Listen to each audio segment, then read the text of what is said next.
الرحمن الرحيم. بسم الله الرحمن الرحيم. الحمد لله رب العالمين والصلاة والسلام على سيدنا محمد وأهل بيته الطيبين الطاهرين. It says, recording says, today a couple of maxims. One of them is the maxim قاعدة الحل. Okay? Or some people call it أصل الإباحة, the principle of permissibility. أصل الإباحة. See, my friends, we have many maxims similar to this, but they are not the same. Similar. They sound similar, but they are not exactly the same. One of them is أصالة الطهارة, the principle of purity. That we treat everything we come across, and we know nothing about its past or its condition, anything, the desk, the chair, the carpet, the door, any object.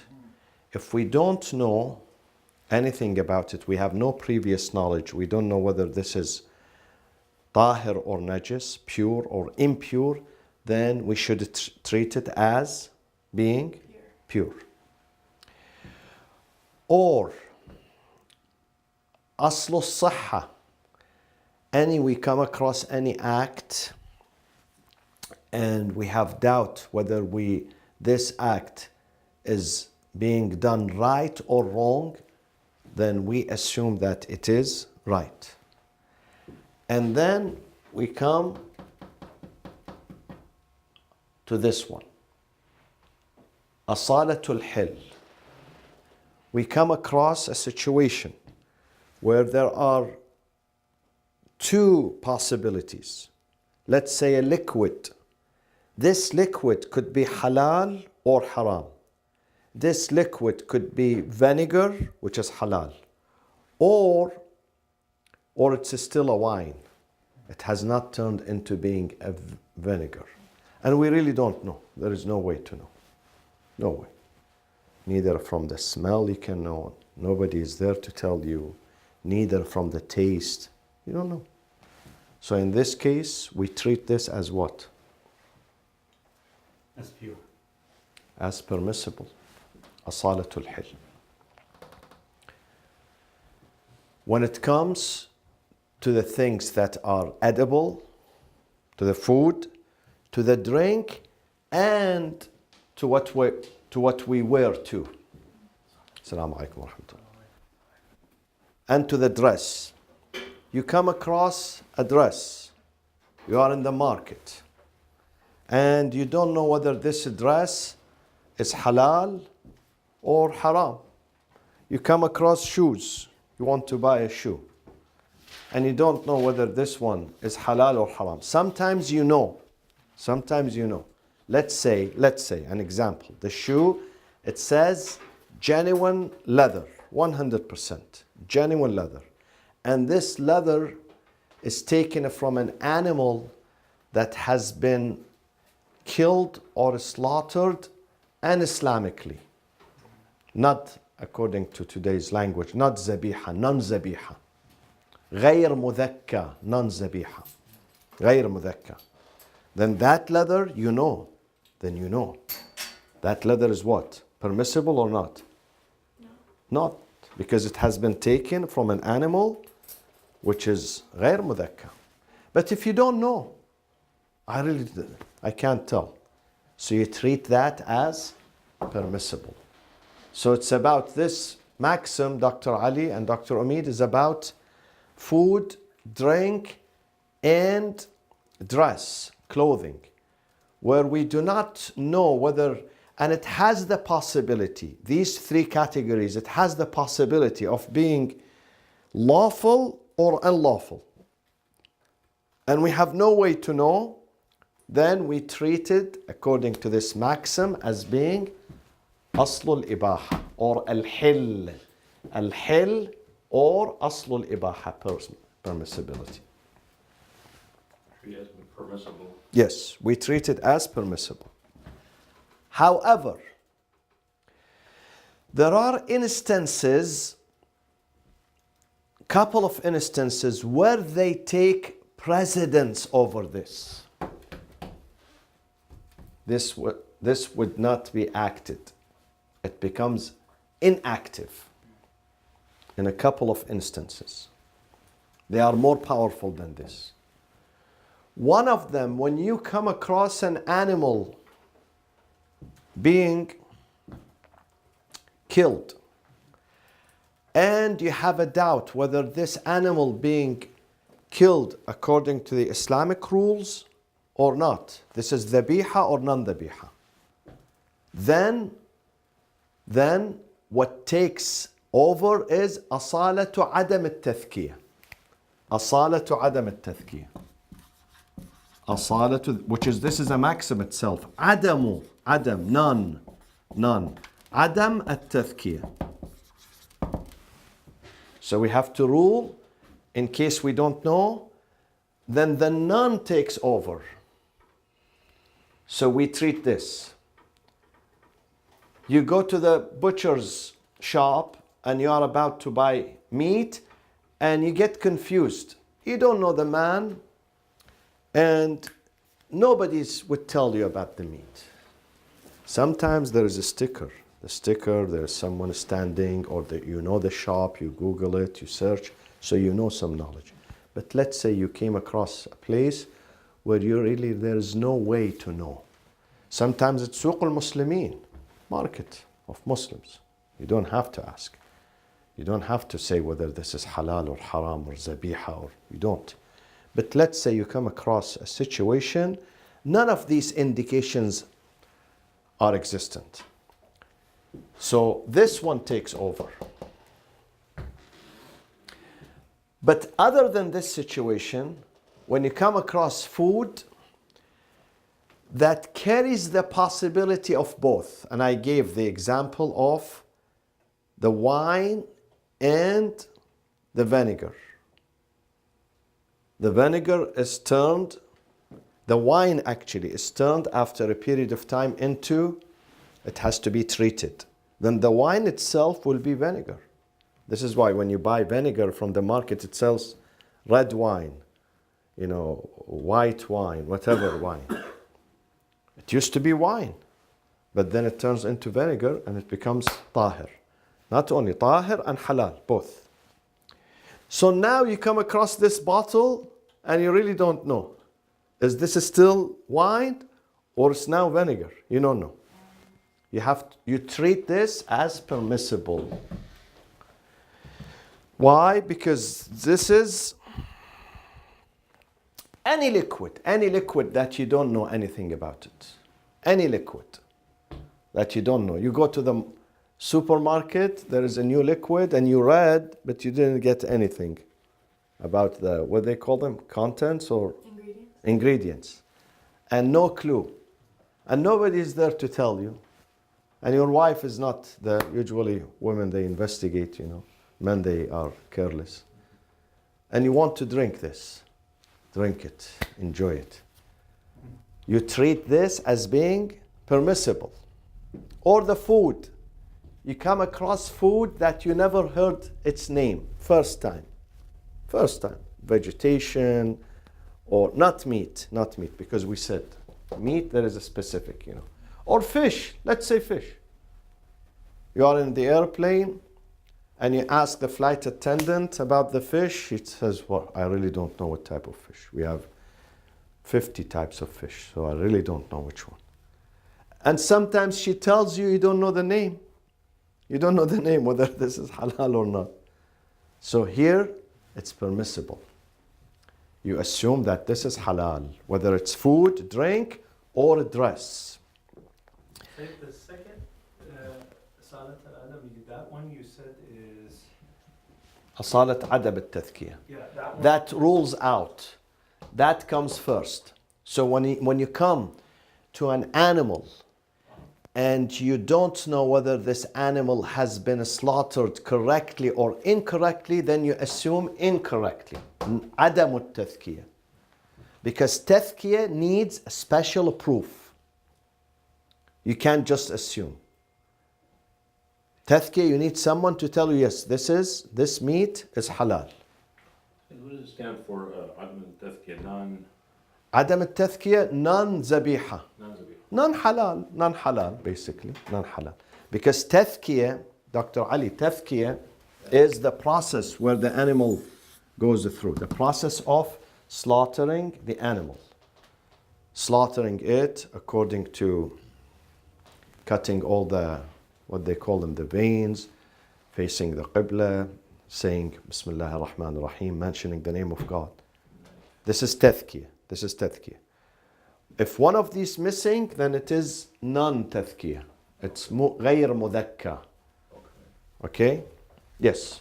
So in that example, the fish example, if it's fish, we assume it's halal. Yeah. If not, If you don't know, yeah. If the flight attendant brings chicken, we assume it's not halal. Of course. Because it goes back to that. If the airline belongs to a Muslim with a majority, to a country where the majority of the country are Muslims, then you treat the airline like the market of that country. It's part of Suq al-Muslimin.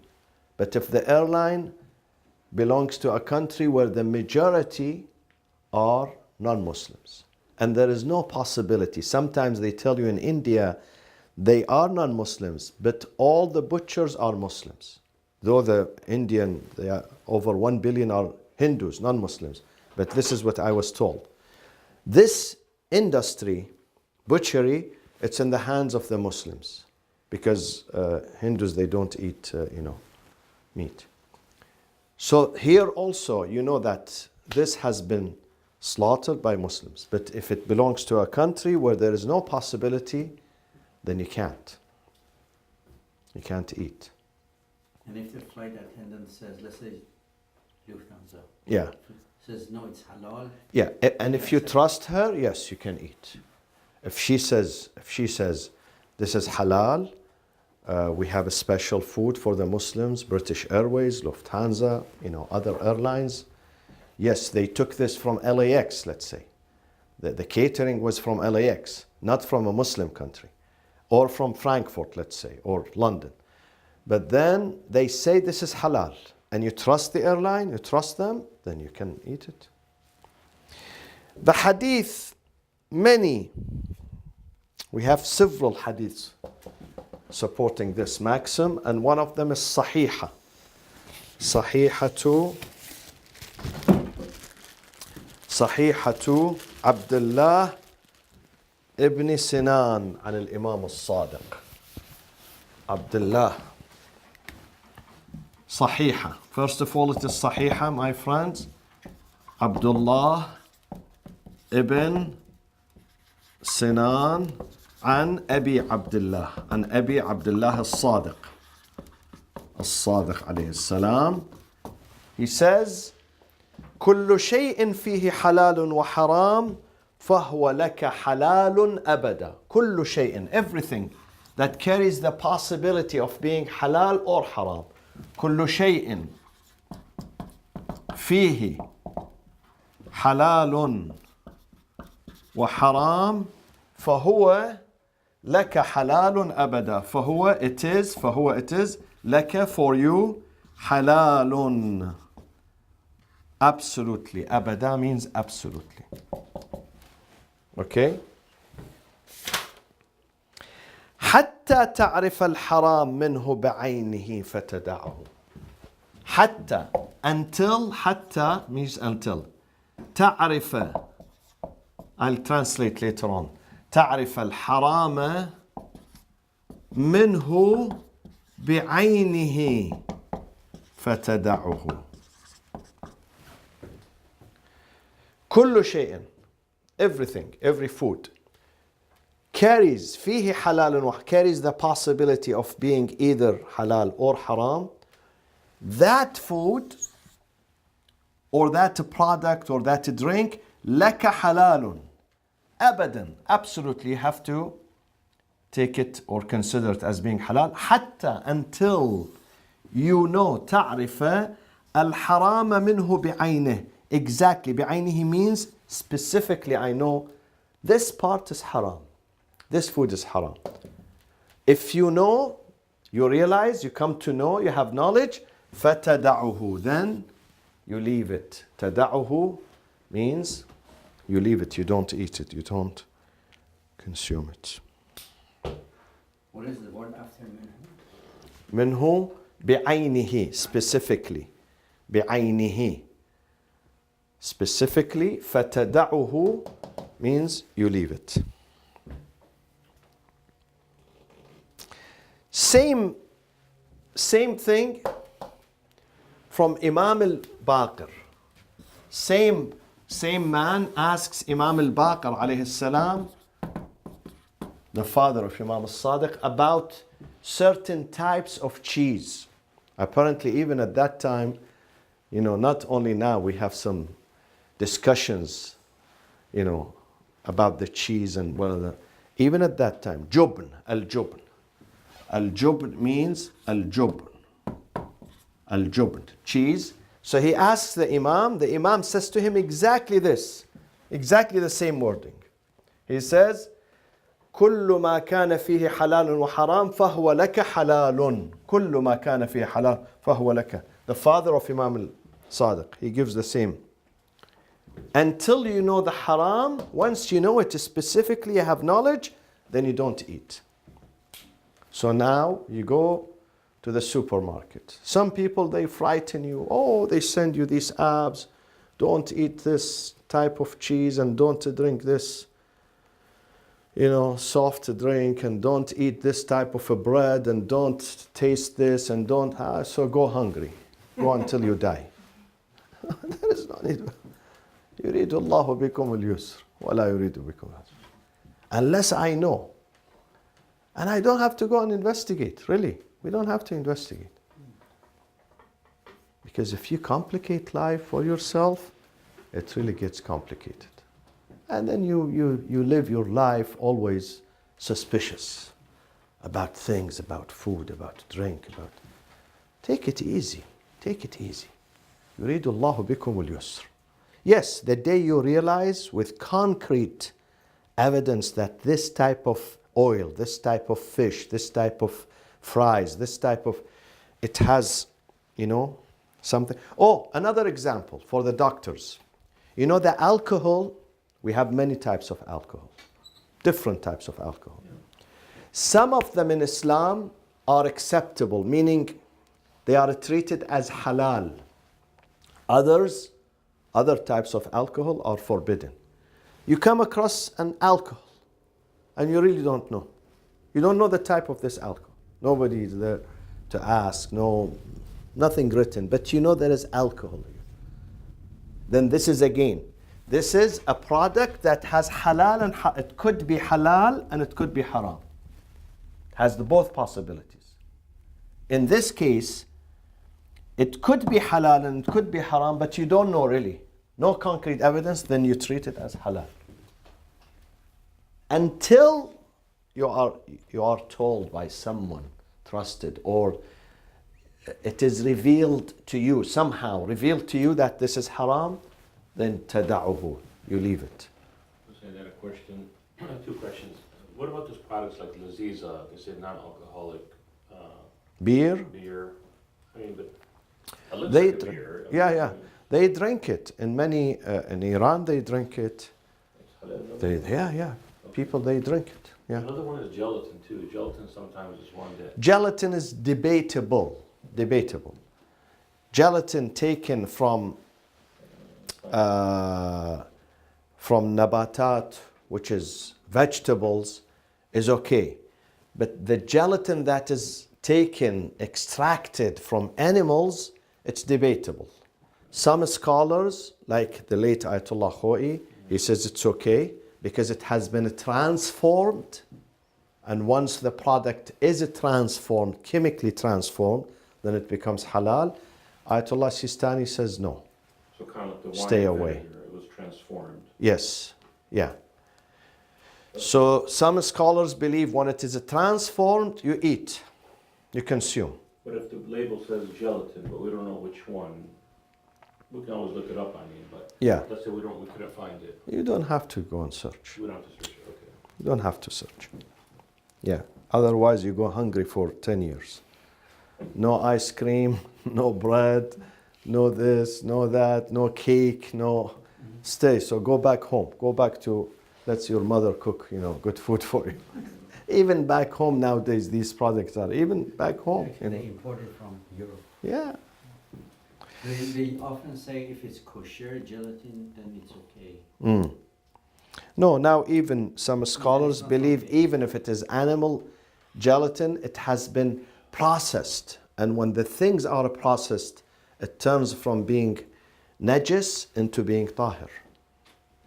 Is it istihali? Istihala. Two terms they have. They use two terms with a slight difference between them. One of them is istihala, transformation. One of them inqilab, changing. So they have two, inqilab and istihala. And then the second evidence here is the tasalum. Again, beside the riwayat, there are so many of them. The second evidence is tasalum. At-tasalum, which means the agreement of the jurists, the fuqaha, that they don't have khilaf among them. لا خلاف ولا إشكال فيما بينهم. That when you come to a product and you really do not know, is this halal or haram? Then you treat this with that exception. Which exception? Meat. Meat, tazkiyah or non-tazkiyah. Okay? Or we have another principle of continuity. Istishab. You came to this shop, to this cafe, and he told you that in this cake, last week you were here, and he said there is, let's say, wine in this cake. So you know. So now you are coming, and the shopkeeper is not there. And the cake is there, and you are hungry. And you are looking at it. Smells good. But you have knowledge. So it cannot, the same product, it cannot change itself. After 1 week you came. So here you use what? It takes over. The principle of continuity takes over this. Because you know. You know from previously. So it can't turn by itself from being haram into halal. It's still haram. Other than that, you eat. Then, so tasalum. وأن العقل والشرع, rationality and sharia, تطابقا, they both agreed على أصالة الإباحة والحل, to accept these two principles, or they are one principle. أصل الإباحة, the principle of permissibility, and حل في تناول كل ما لم يعلم حرمته من الشرع, to eat everything that you don't know. There is nothing, the Sharia did not tell you about its prohibition. It could be fruit, it could be, other types of, products. Sometimes you come across things. You go to Hong Kong, to China, and there is food in the market, But this is, which principles takes over? Not the opposite of Sohul Muslimin. But that is to the meat. This is to the meat. You're asking a question about? How about fish? Oh, Fish is okay. How Is it about, okay? hmm? This Fish is applies. okay. Yeah. Or another food, which is not meat. Let's say not meat. Something else. This applies. Huh? This applies. Exactly. This one applies. When you say meat, you mean chicken as well, is that right? Yes. Meat and Meat means chicken, yes. Chicken and beef and lamb. Okay.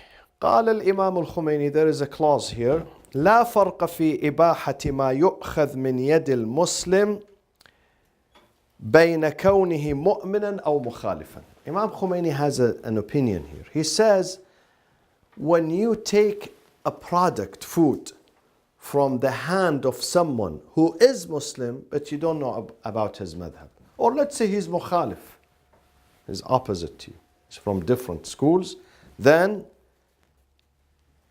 and even in his school of thought, his tazkiyah is different than your tazkiyah. Do you know that in the Imami tradition, the Ahl al-Bayt tradition, the tazkiyah has one more condition, one more than the Sunni tradition, and that is to face the Qibla. In the Sunni tradition, they don't have this condition. So you still can take the meat from them, from a butcher or from a friend, eat it, even though you know they don't have that condition in their tradition, but still you can take it from him.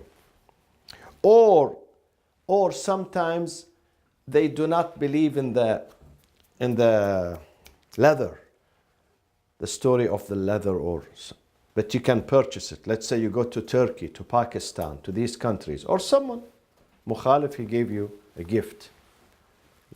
Let's say shoes or belt or whatever, or a coat, that leather jacket.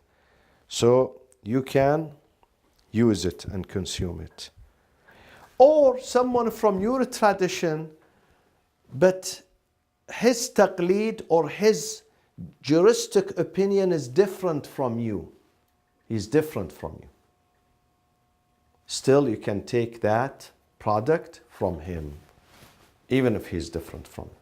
Whether he's from your school or from different schools. Whether he follows your marja or different marja.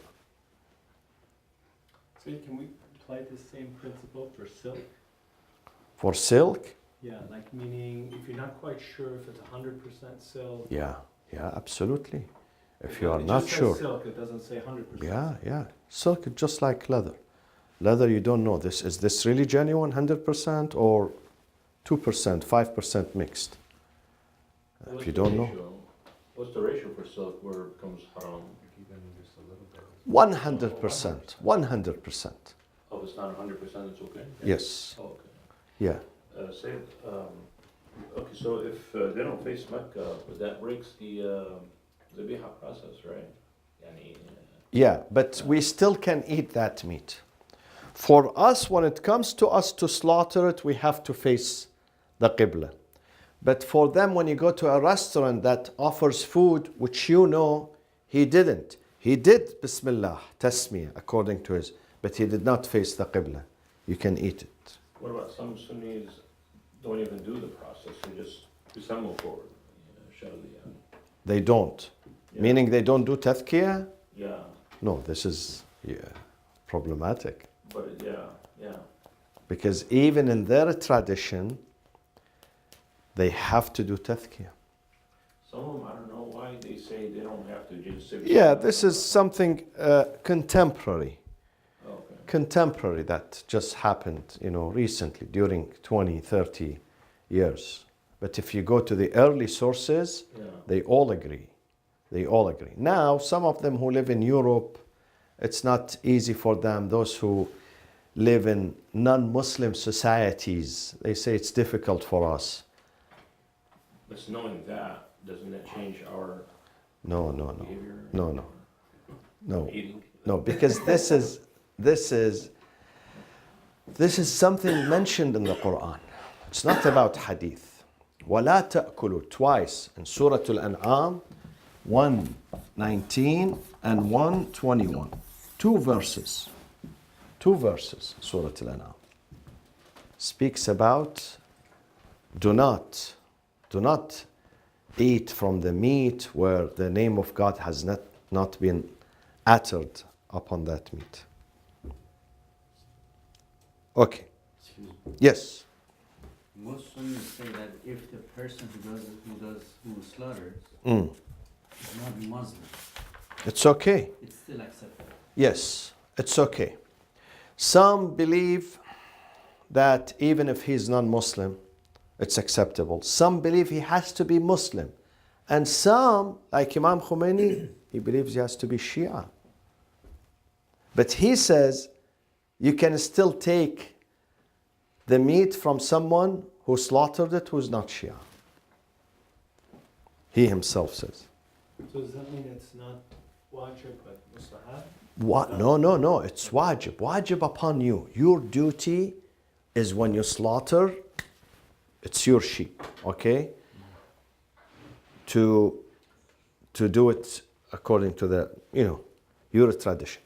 But others, if you take it from others, then it's permissible to take it from others, to eat in their homes, in their restaurants.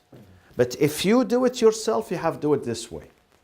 Well, let's say if you have a slaughterhouse and you want to hire a slaughterer, Yeah. at that point you cannot hire a Exactly. Yeah, This is like your Shia. duty because you know, then you have to do that accordingly. Yes. The second maxim, which is, we speak about it briefly, is a maxim that, about taqleed. We spoke about taqleed the other day. But it doesn't say taqleed. It says, it has a name. رجوع الجاهل إلى العالم. رجوع الجاهل إلى العالم. The return. Jahil does not mean someone who's ignorant. No. Jahil means he's unaware about this specific field. He's not expert in this specific field. This is called jahil. Not the generic meaning, which means ignorant. No. إلى العالم, someone who is expert. Can you translate it one more time? رجوع, return. Return. The non-expert to the expert.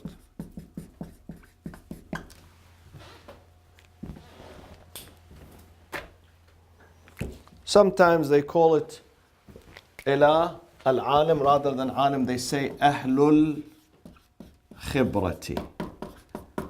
People of experience. أهل الخبرة.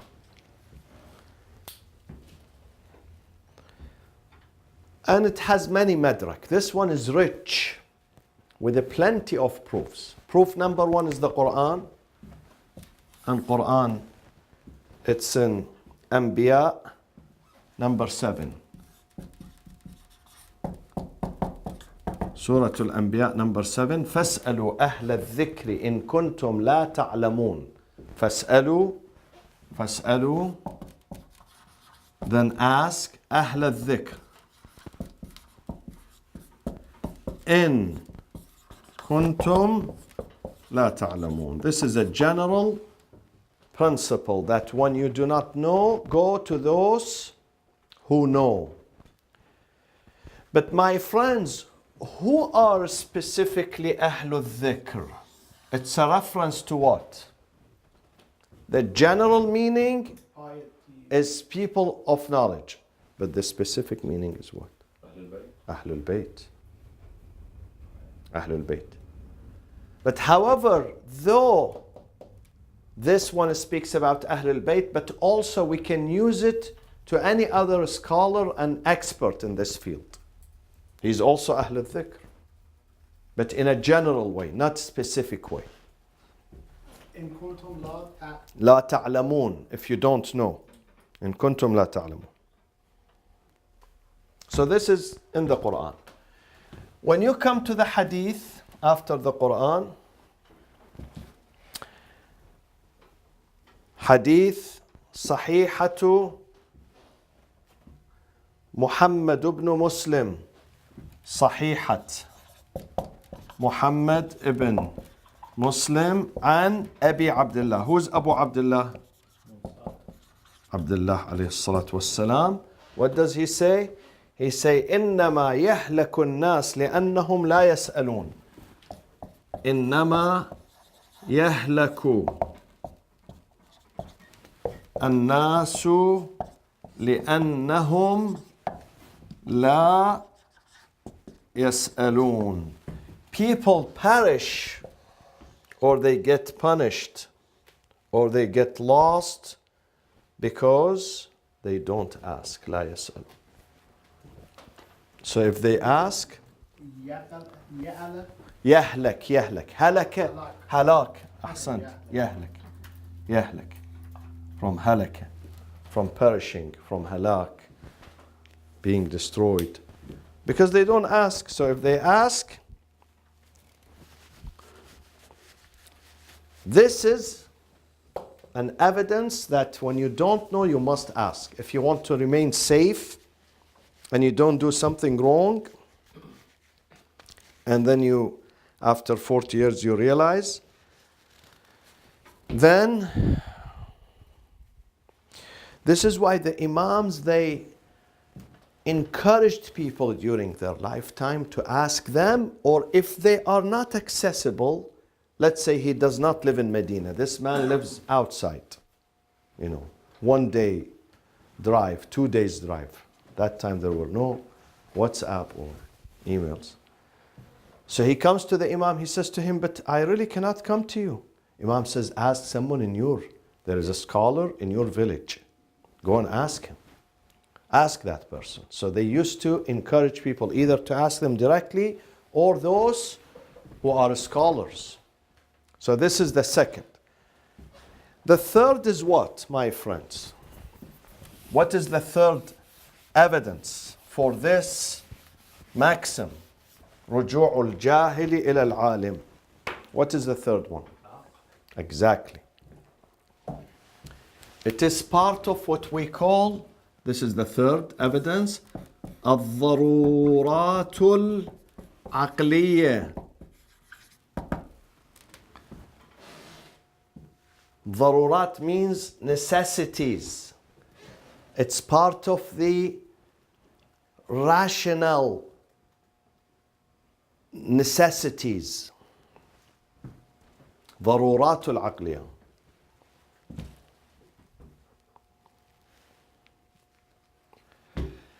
Some, they go further, they say it is part of al-fitriyat. Fitriyat comes from fitra. Fitra is what? فطرة الله التي فطر الناس عليها لا تبديل لخلق الله. Fitra. Nature. Exactly. Your nature, your innermost. Part of who you are as a human being. Human being. This is built-in system. Built-in system. This is common sense. You don't need someone to come and tell you about this. You realize it. By your nature, you realize it. So, natural extent. It tells you that when you don't know, you ask the expert. ضرورات العقل. However, do we ask any person just because he's knowledgeable? Or we must know that person. At least we know something about him. Or any person writes a plaque and says, أنا عالم.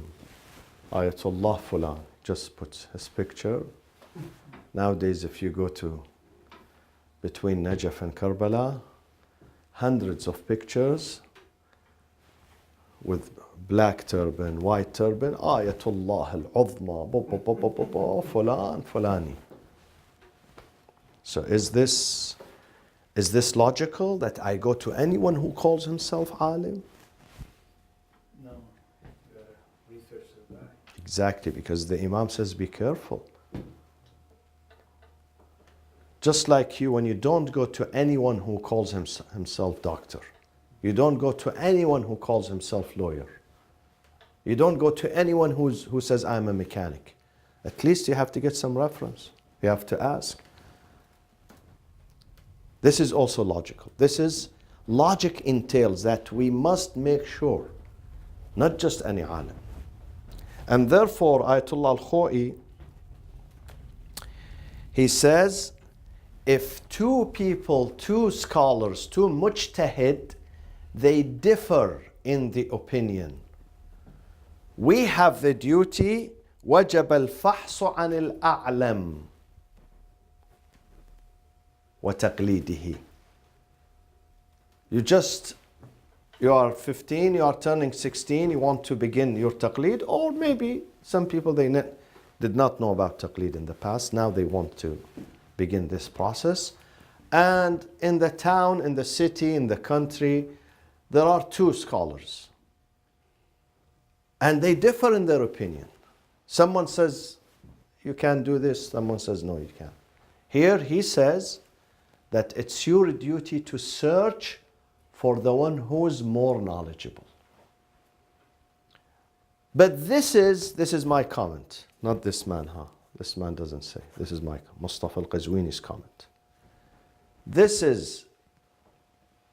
It's more easy to say than done. It's not easy to search for the a'lam. It's impossible. Impossible. Because there are no exams. You don't have access. How do you know one a'lam? Shouldn't you be like them, or at least their students? You have to be, and you should have get engaged with them for so many years to realize who's really sharper than the other, who's more intelligent, who's more knowledgeable. There is no way, no way. Very difficult. To prove this is difficult. It's not easy. Some people go with the public. Oh yeah, popularity is more popular. But popularity does not necessarily means that he is more knowledgeable. Popular something, being popular is something, and being a'lam is something else. It's not easy. Can you read the Risala and base it on No, that? you can't. Risala, 80% of it is similar. Besides, you are not an expert. You don't know about A'lamiyya unless you are his student for many years. Then you realize.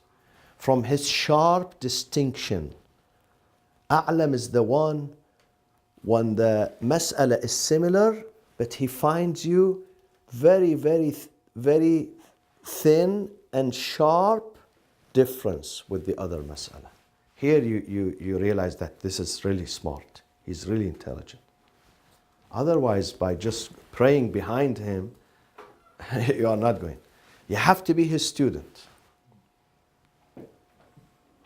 This is one of the crises we have in the Shia tradition. When we tell people go after the a'lam, and people are, how do they know? How? And sometimes politics plays a role.